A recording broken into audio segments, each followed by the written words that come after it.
718, Todd Jeffries and Don Pryor. T&D, good here morning. on the Todd and Don Show. Good morning. So glad you chose to join us. We're tickled. Let's give them some business. How about that? The first weekend of a pilot program banning cars from rainy streets has been met with some positive feedback. Bikes, scooters, and pedicabs are still allowed, but no cars. Yeah. Stephen Hadgis is a pedicab driver, tells KVU that he thinks this will ultimately make the area more attractive to people visiting the capital city. Going to make all the tourism that comes into Austin to enjoy the nightlife a lot more pleasant and enjoyable. There you go. Now through the month of March, the street will be closed from Thursday to Saturday, 9 p.m. to 2:30 in the morning.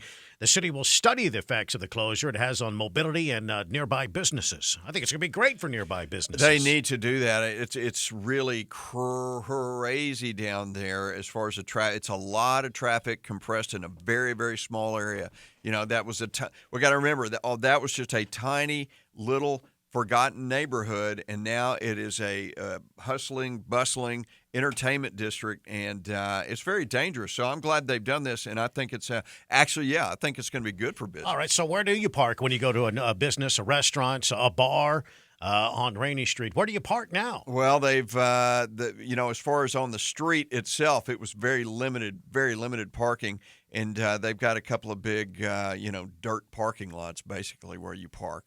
And is that it? Is that where you park? You go to the dirt parking lot? That's the there's that, and then there's one other small one. And I don't know if you can park in some of they've got some public parking down there, I think, as part of these new condos they have down there, and they've got a hotel down there. Mm-hmm. But I think most of the parking was done in that big Caliche parking lot there, where you pay about $40 to do it. Which is pretty surprising. I mean, that's some core real estate, and it's still dirt.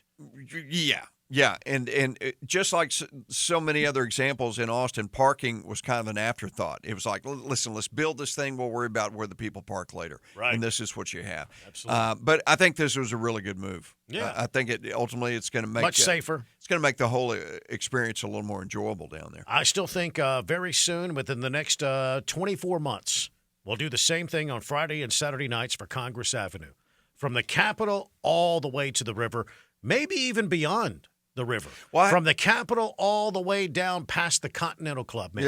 Yeah. On Friday and Saturday nights. Exactly. 9 p.m. to 2:30 in the morning. And those people that live down there, or the tourists that are down there, they will love it. Yeah.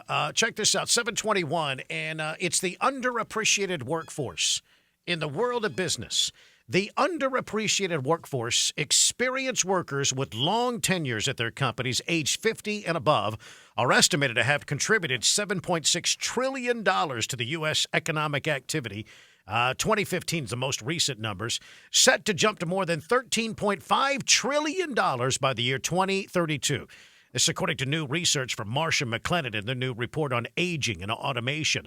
Yet those employees, they also face the threat of having their work replaced by a machine, with the older workers in the U.S. doing jobs that are on average 52%, automobile. They can make them automated. Right. And now, however, a rapidly aging population and falling birth rate means retraining this workforce is vital for the success of many companies. That according to this report. I think my job is replaceable here. All they have to do is come up with a robot that goes, yeah, really, I know. That's all you have to do. Well, and do this every now and then.